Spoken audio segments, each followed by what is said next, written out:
Hello friends, good morning to all of you. आज है 26 जून और 26 जून के सारे top current affairs with map and GS हम लोग देखने वाले हैं। सबसे पहले डेली का मोटिवेशन मैं आपको एक बात बता दूं कि डेली अपने स्टडी रूटीन में 2 घंटा एडिशनल 2 घंटा अलग से ऑन स्क्रीन स्टडी के लिए टाइम रखिए। और मेरा ये चैनल जो आप देख रहे हो, इसके आई बटन पर अगर आप दबाते हैं तो सारे सब्जेक्ट के प्लेलिस्ट ओपन हो जाते हैं। सारे सब्जेक्ट के प्लेलिस्ट ओपन हो, रिसेंट के वीडियो ओपन होंगे, उसे देखिए, उसके नोट्स बनाइए और अपना पढ़ाई इंक्रीज कीजिए। कल मैंने एक फेक वीडियो का डाला था, उस वीडियो में मैंने बताया था कि वो न्यूज़ कितनी बेकार है और यूजलेस है, तो उस पर प्लीज़ ध्यान ना दीजिए। अगर प्रॉब्लम होगी तो मैं आज भी क्लैरिफिकेशन वीडियो डाल दूंगा, ऐसे जो समझदार लोग हैं वो समझ चुके हैं, ठीक है।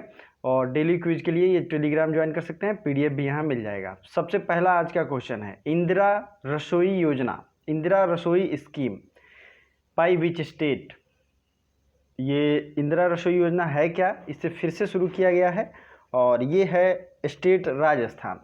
अब राजस्थान को पुराने समय में, क्योंकि यहाँ राजा रजवाड़े हुआ करते थे, इसलिए इसे राजस्थान के नाम से जानते हैं। अब राजस्थान में बहुत सारी इम्पोर्टेंट चीज़ें हैं, बहुत सारी जो याद करने वाली चीज़ें। सबसे पहला है यहाँ के नेशनल पार्क। नेशनल पार्क आपको यहाँ के याद होने चाहिए क्योंकि बहुत कम है और बहुत अच्छे अच्छे हैं, जैसे कि Ranthambore national park, Sariska national park और Mukundra hills national park, desert national park, ये सब नेशनल पार्क है राजस्थान के। राजस्थान में और आपको क्या ध्यान आता है, इंदिरा गांधी कनाल कहाँ है, इंदिरा गांधी नहर, ये है राजस्थान में। और ये एक बहुत मतलब कि फेमस नहर भी है जो कि सुरक्षा की दृष्टि से बनवाया गया था। लूनी नदी कहाँ बहती है, राजस्थान में। और बानस, एक नदी है लूनी और दूसरी है बानस। पूछा जाता है लूनी नदी कहाँ बहती है, तो ये दोनों नदियाँ राजस्थान में हैं। साथ ही साथ मैं आपको मैप भी दिखाऊंगा, घबराने की जरूरत नहीं है, मैप जरूर मैं दिखाऊंगा, लेकिन अभी सिर्फ फैक्ट सुनिए, मैप अगले क्वेश्चन में दिख रहेगा आपको, ठीक है। नेक्स्ट है इंदिरा गांधी की जो इंदिरा गांधी जो थी, इनकी जो इमरजेंसी इन्होंने लगाया था उसके 50 साल पूरे हो गए हैं। 45 ईयर्स, नॉट 50 ईयर्स, ठीक है। मैं कंफ्यूज करने के लिए कभी कभी आप लोगों को बोलता हूँ, इसलिए बोलता हूँ ताकि आप लोग ध्यान से सुन रहे हो कि नहीं सुन रहे हो। तो 45 साल हो गए हैं इमरजेंसी के। इमरजेंसी कब लाया गया था, तो इमरजेंसी लाया गया था 1975 को। और एक चीज़ मैं बता दूं, इमरजेंसी से रिलेटेड जितनी भी चीज़ें हैं सब एग्जाम में रिलेटेड। जैसे इंदिरा गांधी ने 42वां संविधान संशोधन किया था, तो 42वां संविधान संशोधन भी इन्होंने किया था और उसे मिनी कॉन्स्टिट्यूशनल अमेंडमेंट कहते हैं। दूसरी चीज़, बहुत सारी चीज़ों को पावरलेस कर दिया था और अपना पावर, सेंटर का पावर बहुत ज़्यादा बढ़ा दिया था। तो ये इंदिरा गांधी के द्वारा किया गया। तो चलिए, दोनों चीज़ें रिवीजन हो गई। तो राजस्थान का जो राजधानी है जयपुर, जिसे पिंक सिटी के नाम से जानते हैं, अब यूनेस्को और वर्ल्ड हेरिटेज दोनों में इसे शामिल किया गया है। तो आपको ये दोनों चीज़ें याद रखनी है। इसके पहले अहमदाबाद सिटी को शामिल किया गया था, अभी जयपुर शहर को शामिल किया गया है। तो यूनेस्को के वर्ल्ड हेरिटेज साइट को भी हम लोग आज रिवीजन करेंगे, दो चीज़ें मोस्टली। फिर महाराष्ट्र और उत्तर प्रदेश और मध्य प्रदेश ऑप्शन में जल्दी से हम लोग तीनों को रिवीजन करेंगे। महाराष्ट्र की बात करें तो Chandoli national park, Gugamal national park, Navegaon national park, Sanjay Borivali और तडोबा और पेंच, ठीक है। उत्तर प्रदेश में तो सिर्फ दुधवा नेशनल पार्क है। मध्य प्रदेश की बात करें तो बहुत ज़्यादा इजी है, कई बार मैंने बताया है, Bandhavgarh national park, Kanha national park, Madhav national park, Mandla plant या फॉसिल नेशनल पार्क इसे कहते हैं, पन्ना नेशनल पार्क और पेंच नेशनल पार्क, ठीक है, या पेंच नेशनल पार्क, संजय और सतपुड़ा वन विहार। मैं हो सकता है कि तेज़ी से बोला हूँ, लेकिन मैंने कई बार बोला है, तो जो लोग भी नोट किए होंगे उनका तो रिवीजन हो रहा है, जो लोग पहली बार नोट कर रहे हैं वो थोड़ा वीडियो स्लो करके लेकिन नोट जरूर कर लें, अदरवाइज डेली सुने, याद हो जाएगा, ठीक है। अगले क्वेश्चन की तरफ बढ़ते हैं। तो मैं आपके करंट अफेयर्स के साथ इतने सारे फैक्ट्स रिवीजन कराता हूँ, आपको बहुत ज़्यादा बेनिफिट होता है। और जितने करंट अफेयर्स मैं बताता हूँ और जितने स्टैटिक जीएस के फैक्ट्स विथ मैप, इससे आपके 2 से 3 घंटे आराम से बचते हैं। तो आपको ये वीडियो लाइक करनी चाहिए, देखते हैं कितने लोग लाइक करते हैं। चलिए, वर्ल्ड फर्स्ट योगा यूनिवर्सिटी, बहुत ही इंपॉर्टेंट वीवीआई कैटेगरी की क्वेश्चन है। World first yoga university in world, ठीक है, वी कैन डू योगा, ये कहाँ पे है, इसका नाम जानते हैं क्या है, इसका नाम है विवेकानंद यूनिवर्सिटी। यहाँ मैंने लिखा है विवेकानंद विश्वविद्यालय, योगा विश्वविद्यालय। ये किस जगह बन रहा है, तो ये बन रहा है, ऑप्शन देखिए, लॉस एंजल्स, लंदन, मॉस्को और बैंकॉक। ये एक शहर में बन रहा है और ये है लॉस एंजल्स। लॉस एंजल्स आपको पता ही है, आपने फिल्मों में कई बार देखा होगा, ठीक है। यह लॉस एंजल्स में विवेकानंद योगा विश्वविद्यालय बन रहा है। विवेकानंद के बारे में आप क्या जानते हैं? इनके गुरु का नाम था रामकृष्ण परमहंस। 1893 में इन्होंने वर्ल्ड रिलीजियस कॉन्फ्रेंस में भाइयों और बहनों से कह के सबको संबोधित किया था और वहीं से भारत की एक अलग पहचान बनी। बहुत ही ज़्यादा स्पेशल, इन्फ्लुएंशियल, मोटिवेशनल पर्सनालिटी हैं ये विवेकानंद। भारत के हर नौजवान इसे जानते हैं।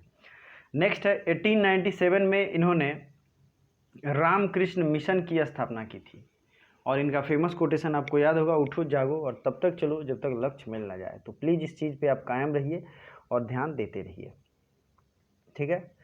तो इस वीडियो को ज़रूर लाइक करें, कमेंट जो करें, क्वेश्चन में जो भी पूछूँ उसको कमेंट करें, वीडियो को शेयर करें। अपने जितने भी स्टडी ग्रुप्स आपके पास हैं, आपके मोबाइल में व्हाट्सएप में बहुत सारे स्टडी ग्रुप्स होंगे, सब में इस वीडियो को शेयर करिए। थोड़ा उसमें जो है सबको कहिए कि ये अपना देखें और इसका रिव्यू दें और साथ ही साथ बेल आइकन को ज़रूर प्रेस करें, नोटिफिकेशन आता रहेगा और सब्सक्राइब करने के साथ बेल आइकन दबाएं। Which country has suspended H1B visa? अब ये H1B वीज़ा है क्या? तो किस कंट्री ने H1B वीज़ा पर फिलहाल रोक लगा दिया है, मतलब कि ये टेम्प्ररी ही है, लेकिन ये है क्या और ये पहले भी लगा था और लगता रहता है। दरअसल ये एक तरीके से इम्परमानेंट जो दूसरे देश के नागरिक हैं, ठीक है, परमानेंट वीज़ा नहीं है ये, उसको लगभग 2 से 3 साल 4 साल इस तरीके के काम के लिए, काम करने के लिए इनको ये प्रोवाइड किया जाता है H1B वीज़ा। इस वीज़ा में ये होता है कि आप अगर इंडिया के हो और अमेरिका ने इसे दरअसल सस्पेंड किया। सबसे पहले तो आप जान लीजिए इसका राइट आंसर होगा 4 अमेरिका। अमेरिका देता है वीज़ा जो वहाँ काम करने वाले नागरिक हैं, दूसरे देशों से आएंगे उनको, और वो वहाँ जाते हैं और 3 साल 4 साल रहते हैं, फिर उनका स्टेटस चेक किया जाता है, तो फिर वो आगे रिन्यू किया जाता है या फिर उन्हें दूसरे देश अपने वापस भेज दिया जाता है। तो ये आपको सिंपल है, काम करने के लिए ये वीज़ा दिया जाता है, जो कि इंजीनियर हैं, डॉक्टर हैं, टेक्निकल डिग्री वालों के लिए है, जो कि हाई स्पेसिफिक डिमांड रहता है इंडिया के डॉक्टर्स की वहाँ, तो उनके लिए ये सिस्टम लाया गया था H1B वीज़ा। तो प्लीज़ इसे समझ लीजिएगा और आराम से देखते रहिएगा। अंडरटेकर किस देश का पहलवान है? Undertaker is from which country? और अंडरटेकर को बहुत लोग जानते भी होंगे, बहुत लोगों का फेवरेट भी होगा। आज मैं एक स्पेशल क्वेश्चन पूछूंगा, अंडरटेकर का रियल नेम क्या है? अंडरटेकर जो हैं उनको आपने देखा भी होगा रेसलिंग करते हुए, तो उनका रियल नेम कुछ और है, ठीक है, ये आपको कमेंट करके बताना है। तो अंडरटेकर थे अमेरिका के। कहाँ के थे? अमेरिका के। चलिए अगला क्वेश्चन है day of seafarer. Day of seafarer मतलब कि सी फेयरर कौन होते हैं? जो सी में जाते हैं और बहुत सारे काम करते हैं, जो बोट लेके उनमें रोलिंग करते हैं और बहुत सारी चीज़ें। तो ये कब है? तो ये है 26 जून को। अब 26 जून को ये तो हो गया डे ऑफ सी फेयरर। इसके अलावा कुछ और भी दिवस हैं जो कि आपको याद रखना चाहिए। बड़े बड़े दिन हैं, बहुत बड़े बड़े नाम भी हैं, लेकिन आपको इजीली याद हो जाएगा, ठीक है। तो international day in support of victims of torture. Torture के सपोर्ट में, जिनके खिलाफ भी, जिन्हें भी टॉर्चर हुआ है, उनके सपोर्ट में जो दिवस है वो है 26 जून को। International day against drug abuse and illicit trafficking. International, तो मैं फिर से रिपीट कर देता हूँ, international day against drug abuse and illicit trafficking, ये डे है 26 जून को, ये मनाया जाता है 26 जून को। और आज मैं उल्टा रिवीजन कराऊंगा और 26 जून आ गया तो अब जून महीने के मैं जितने भी इम्पोर्टेंट डेज हैं उन सब को एक जगह कंपाइल करके जल्द ही ले आऊँगा, तो बी रेडी फॉर दैट। और साथ ही साथ मंथली करंट अफेयर्स भी जल्द आएगा, तो आपको ये ध्यान रखना चाहिए, ठीक है। अब आते हैं 23 जून को, United Nations public service day, international widows day, international Olympic day. ये तीनों है कब? 23 जून को। 21 जून को है father's day, international day of yoga, world hydrography day, music day. 20 जून को है वर्ल्ड रिफ्यूजी डे। 17 जून को है world day to combat desertification and drought. जून 15 world elder abuse awareness day. और जून 14 वर्ल्ड ब्लड डोनर डे। इतने सारे डे जो हैं आपको याद रखने चाहिए, बाकी हम लोग डेली रिवीजन करेंगे और इसका छोटा सा एक वीडियो आएगा, उसे जरूर देखिएगा। Recently which airport is given international status? बहुत अच्छी बात है, यूपी में किस एयरपोर्ट को इंटरनेशनल एयरपोर्ट का स्टेटस दिया गया है? ऑप्शन आपके सामने है, लखनऊ, सारनाथ, कुशीनगर, गाजियाबाद और वीवीआई क्वेश्चन है, इसे जरूर याद रखिएगा, आपके एग्जाम में जरूर आएगा। तो ये है कुशीनगर, ठीक है, कुशीनगर एयरपोर्ट को ये स्टेटस दिया गया है। अब एक चीज़ मैं आपको बता दूं, ये है कुशीनगर, यहाँ पे महात्मा बुद्ध का महापरिनिर्वाण हुआ था, इनकी डेथ हुई थी और यहाँ पे बहुत बड़ा टूरिस्ट प्लेस है। सारनाथ में इन्होंने सबसे पहला उपदेश दिया था अपना, और इसे कहा गया था इसे कहा गया था धर्म चक्र प्रवर्तन। और जब उन्होंने घर छोड़ा था तो उसको कहते हैं महाभिनिष्क्रमण। महात्मा बुद्ध से रिलेटेड जो भी चीज़ें हैं प्लीज़ उसे याद रखिएगा, बहुत ज़्यादा एग्जाम में पूछे भी जाते हैं, ठीक है। बौद्ध धर्म में आपके जितने भी उनके रूल्स हैं, रेगुलेशन हैं, जैसे कि सूत पिटक उनकी बुक है, अभिधम्म पिटक और विनय पिटक, तो ये तीनों का नाम जरूर याद रखिएगा। सूत पिटक की रचना की थी आनंद ने, आनंद उनका एक शिष्य था, सूतानंद मैंने उसका ट्रिक रखा है, सूतानंद, ठीक है। अभिधम्म पिटक और विनय पिटक, तो विनय पिटक की रचना की थी उपाली ने, ये भी इनका एक शिष्य था उपाली, ठीक है। चलिए, तो ये है, आपको याद रखना चाहिए। और अगर इनको ज्ञान की प्राप्ति की बात करें तो इनको ज्ञान की प्राप्ति हुई थी कहाँ पे, ये हुई थी बोध गया में, जो कि गया में है, यहाँ भी महाबोधि टेम्पल है। तो अब जो मैं आपको रिवीजन कराऊंगा ये है वर्ल्ड हेरिटेज साइट। मैंने बताया था कि वर्ल्ड हेरिटेज साइट में आज रिवीजन कराने वाला हूँ। तो जब यूपी की बात हो रही है तो शुरुआत करते हैं उत्तर प्रदेश से ही, जहाँ पे क्या क्या वर्ल्ड हेरिटेज साइट है देखिए। तो आपको आगरा फोर्ट मिल जाएगा और ताजमहल मिल जाएगा, फतेहपुर सिकरी मिल जाएगा, ये तीनों कहाँ है, आगरा में ही है, यूपी में।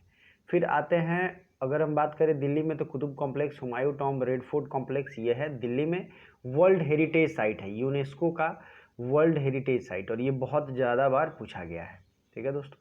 फिर एक सिरे से हम लोग आएंगे, सबसे ऊपर हिमाचल प्रदेश में great Himalaya national park, Nanda Devi national flower, valley of flowers national park, ये है उत्तराखंड में। चंडीगढ़ की बात करें तो कैपिटल कॉम्प्लेक्स और केवलादेव नेशनल पार्क, जंतर मंतर, ये दोनों जो है ये है राजस्थान में, ठीक है। फिर अगर बात करें गुजरात की तो गुजरात में रानी की वाव, हिस्टोरिक सिटी ऑफ अहमदाबाद और चंपानर पावागढ़ आर्कियोलॉजिकल पार्क, ये है गुजरात में। सांची स्तूप, रॉक शेल्टर ऑफ भिम्बेटका और खजुराहो, ये सब कहाँ है, ये है मध्य प्रदेश में। बिहार में नालंदा जो है, एक तरीके से नालंदा यूनिवर्सिटी भी था, जो कि नालंदा और विक्रमशिला दोनों याद रखिएगा। नालंदा यूनिवर्सिटी किसके द्वारा बनाया गया था, कुमारगुप्त के द्वारा, कुमारगुप्त प्रथम। और जो विक्रमशिला है या फिर जो तक्षशिला है, ये जो पाल वंश के शासक थे, ये इन्होंने बनवाया था, विक्रमशिला वंश। अब आपको अगर याद है, आपने हिस्ट्री अच्छे से पढ़ी है, तो विक्रमशिला यूनिवर्सिटी की स्थापना किस पाल शासक ने की थी, ये मैं क्विज टाइप आपको देता रहता हूँ ताकि आपको याद रहे, आपका रिवीजन होता रहे। और प्लीज़ पीडीएफ के लिए और डेली क्विज के लिए ज़रूर ज्वाइन कीजिए, वहाँ पे क्वेश्चन आते रहते हैं, ठीक है। और अगर पुराने क्वेश्चन चाहिए तो आप स्क्रॉल करो, बहुत सारे क्वेश्चन पहले ही आ चुके हैं। चलिए, बोध गया हो गया, वेस्ट बंगाल में सुंदरबन नेशनल पार्क है। फिर आते हैं उड़ीसा में, तो उड़ीसा में क्या है, सन टेम्पल, सन टेम्पल है जो कि चंदेल शासकों के द्वारा बनवाया गया था। अब नीचे की तरफ धीरे धीरे बढ़ते हैं, कुछ हिल्स एंड फोर्ट्स है जो राजस्थान के वर्ल्ड हेरिटेज साइट है, जो कि मैंने बताया भी था, राजस्थान में बहुत सारे फोर्ट है, जैसलमेर, रणथंभौर, ठीक है, कुंभलगढ़ और चित्तौड़गढ़, ये सारे फोर्ट जो हैं ये राजस्थान के फोर्ट हैं, ठीक है। नेशनल रेलवे जो हैं कुछ कुछ, जैसे कि कालका शिमला, ये है दार्जिलिंग हिमालय और नीलगिरी माउंटेन रेलवे, ये तीनों भी वर्ल्ड हेरिटेज साइट में। नीलगिरी है केरल में, दार्जिलिंग हिमालय आप समझ ही रहे हो दार्जिलिंग में, और कालका शिमला ये कहाँ है, ये है हिमाचल प्रदेश में। आई थिंक आप लोग बोर नहीं हो रहे हो और आपके रिवीजन अच्छे से हो रहे होंगे। और मुझे बहुत अच्छा लगता है कि जब आप इन सब चीज़ों को जानते हो, देखते हो, क्योंकि तब आप में एस्पिरेशन होगा, आप जब भी अर्निंग करोगे अपनी, तब यहाँ इन सब जगहों पे घूमने जाओगे। तो आप लोग कमेंट करके बता सकते हो आपकी फेवरेट जगह कौन सी है, ठीक है। कर्नाटका, तमिलनाडु, इन सबों में अगर देखें तो चोला टेम्पल और महाबलीपुरम, ये तमिलनाडु के वर्ल्ड हेरिटेज साइट हैं। फिर हम्पी और पदत्तकल, ये है वर्ल्ड हेरिटेज साइट है कहाँ के, कर्नाटक के, ठीक है दोस्तों, तो ये आपको याद रखना चाहिए। चलिए आगे बढ़ते हैं, बाकी हम लोग कल रिवीजन करेंगे। युक्ति 2.0 किस मंत्रालय के द्वारा लॉन्च किया गया? अब ये युक्ति 2.0 है क्या? ये ऑनलाइन स्टडी के लिए एचआरडी मिनिस्टर ने पहले युक्ति पोर्टल लॉन्च की थी, जिसके थ्रू स्टूडेंट्स जो कोरोना में झेल रहे हैं और उन्हें हर तरीके से इस पे मदद मिल जाएगी। ऑनलाइन स्टडी मटेरियल, बहुत सारी चीज़ें इस पे अवेलेबल हैं। ये लॉन्च किया गया है एचआरडी मिनिस्टर रमेश पोखरियाल निशंक के द्वारा। और ये कहाँ की सांसद हैं? तो ये हैं हरिद्वार के सांसद हैं। हरिद्वार कहाँ है? उत्तराखंड में। पता है, उत्तराखंड के ऋषिकेश में भारत का पहला ग्लास सस्पेंशन ब्रिज बन रहा है और उत्तराखंड के ऋषिकेश में ही लक्ष्मण झूला स्थित है। तो इतने सारे फैक्ट्स आपको याद रखने हैं। अब ये युक्ति का फुल फॉर्म देखना जरूरी है। Young India combating Covid with knowledge, technology and innovations. क्या है? Young India combating Covid with knowledge, technology and innovation. अब इसको बैठाएंगे तो ये हो जाएगा यंग इंडिया, नॉलेज हो गया, के, टी से टेक्नोलॉजी, आई से इनोवेशन 2.0। ये दूसरा इसका पार्ट है और ये हमारे रमेश पोखरियाल निशंक के द्वारा शुरू किया गया है। आपको ये याद रखना चाहिए, ठीक है। चलिए आगे बढ़ते हैं नेक्स्ट क्वेश्चन की तरफ। Which IIT launched Indian receiver chip name Dhruva? किस आईआईटी ने Indian receiver chip Dhruva launch किया है? और ये चिप है जैसे कि आप अपने मोबाइल फ़ोन में यूज़ करते होंगे सैंडिस्क वगैरह का, इसी तरीके का ये रिसीवर चिप है। इसे कहीं भी मैप देखने में बहुत इजी हो जाती है, मैप में एक्सेस करने के लिए बहुत ज़्यादा काम का रहता है। तो ये है आईआईटी बॉम्बे के द्वारा। और कोरोना से लड़ने के लिए क्वारंटाइन मोबाइल ऐप ये बनाया गया था आईआईटी के द्वारा, आईआईटी बॉम्बे के द्वारा। आईआईटी बॉम्बे ने बहुत अच्छा कंट्रीब्यूशन किया था सबसे पहले ही क्वारंटाइन मोबाइल ऐप बना के। नेक्स्ट जो है, बॉम्बे को आपको क्या याद आता है? बॉम्बे से आप क्या रिवीजन कर सकते हैं? सबसे ज़्यादा अभी कोरोना के केसेज भी वहीं हैं और सबसे ज़्यादा मतलब बुरा इफेक्ट भी वहाँ पे है। तो आपको अगर मुंबई में है तो प्लीज़ सेफ रहिएगा। नेक्स्ट जो क्वेश्चन है हमारा, which country decided to join arms trade treaty in June 2020? किस देश ने एटीटी संधि ज्वाइन किया है जून 2020 में? तो ये जो है आर्म्स ट्रेड ट्रीटी, ये चीन ने ज्वाइन किया है। इससे क्या होगा? बहुपक्षीय जितने भी हथियार बेचे जाते हैं ज़्यादा देशों को बेचे जाएंगे और भी कुछ कुछ बेनिफिट होंगे जो कि हथियार आर्म्स डील से रिलेटेड हैं, ठीक है। तो ये हैं आर्म्स ट्रेड ट्रीटी चीन का, ओके। चीन ने ज्वाइन किया है। चीन की राजधानी है बीजिंग और यहाँ के प्रेसिडेंट जो हैं शी जिनपिंग और युआन या रेमनेवी यहाँ की करेंसी है, ठीक है। तो ये चीज़ें आपको ध्यान रखनी है। Which space agency has got patent for liquid heating and cooling garment? किस स्पेस एजेंसी ने liquid heating and cooling garment, ये एक पोशाक है जो कि एस्ट्रोनॉट पहन के जाएंगे, उसके लिए पेटेंट कराया है। तो ये बहुत बड़ी अचीवमेंट है कि हमने कोई चीज़ बनाया और उसके लिए पेटेंट हो गया। पेटेंट होने का ये मतलब होता है, ये बिजनेस वर्ल्ड में यूज होता है, आपने किसी चीज़ का पेटेंट करा लिया तो अब कोई उसे उस तरीके के सामान मैन्युफैक्चर नहीं कर सकता है। मतलब आपको उससे परमिशन लेनी होगी, रॉयल्टी देनी होगी, पैसा देना होगा। तो ये किया है इसरो ने। इसरो के अभी चीफ हैं के सिवन। और अभी पता ही है प्राइवेटाइजेशन ऑफ स्पेस सेक्टर का भी बात चल रहा है और लगभग हो ही गया है, इस पर फाइनलाइजेशन भी हो गया है और ये अब शुरू भी होगा, ठीक है। तो इसरो की स्थापना कभी थी? 15 अगस्त 1969 को। और एक और स्पेस एजेंसी है डीआरडीओ, इसके हेड कौन है? जी सतीश रेड्डी। और इसरो के हेड हैं के सिवान, ठीक है। इसी तरीके से नासा है, नासा अमेरिकन स्पेस एजेंसी है, इसकी स्थापना 1958 में हुई थी। और जाक्सा है, ये जापान स्पेस एजेंसी है, जापानीज स्पेस एजेंसी है। तो आपको ये दोनों चीज़ें ध्यान रखनी चाहिए। और ये सूट को ज़रा ध्यान से देखिए, ये है सूट जिसका पेटेंट इसरो को मिला है। चलिए, कहाँ पर 5 लाख साल पुराने जीवाश्म को खोजा गया है? तो ये जो भी जगह है आपको पता है, सहारनपुर, उत्तर प्रदेश। और मैंने कल बताया था कि हम लोग कुछ फिजिकल ज्योग्राफी में आगे बढ़ते चलेंगे। तो साउथ इंडिया देखते हैं, साउथ इंडिया की सबसे ऊंची चोटी का नाम क्या है? अन्ना मलाई। और इसकी सबसे ऊंची जो चोटी है, ये तो पर्वत है, उसका नाम है अन्नाई मुड़ी, जिसकी लगभग हाइट है 2695। और दूसरा है दोदा बेटा, ये यहाँ से गुजरात से लेकर केरल तक वेस्टर्न घाट है और ये ईस्टर्न घाट है। तो कुछ कुछ चीज़ें याद रखनी है आपको। नीलगिरी हिल्स कहाँ है? तो ये केरल, तमिलनाडु और कर्नाटक के ट्राई जंक्शन पे है, मतलब साउथ इंडिया का पार्ट है। ठीक है दोस्तों। कार्डमम हिल्स कहाँ है? तो कार्डमम हिल्स ये है केरल में, बहुत सी खूबसूरत जगह है। चलिए आगे बढ़ते हैं। 93rd ऑस्कर अवार्ड को कितने महीने के लिए स्थगित किया गया है? 93rd ऑस्कर अवार्ड को 2 महीने के लिए स्थगित किया गया है। कल के करंट अफेयर जरूर देखिए आप, क्योंकि कल में मैंने बहुत ही ज़्यादा स्पेसिफिक चीज़ें बताई हैं। किस राज्य ने शहरी गरीबों के लिए मनरेगा प्रोग्राम शुरू किया है? तो ये शुरू किया गया था झारखंड के द्वारा, और झारखंड का मैंने कल डिटेल बताया भी था। जर्मन बुक ट्रेड का शांति पुरस्कार किसे दिया गया है? तो ये दिया गया है अमर्त्य सेन को। और अमर्त्य सेन के बारे में विथ फुल डिटेल 1998 में इन्हें वेलफेयर इकोनॉमिक्स के लिए नोबेल प्राइज मिला था, और भारत के पहले नोबेल प्राइज विजेता थे रविंद्रनाथ टैगोर। ठीक है, तो अगला question, legend of Suheldev author is? तो लीजेंड ऑफ सुहलदेव, ये इसके जो भी ऑथर हैं, इस क्वेश्चन का पूरा विथ डिटेल कमेंट करना है, और बहुत फेमस राइटर हैं ये। तो चलिए यहीं तक वीडियो रखते हैं। Thank you so much.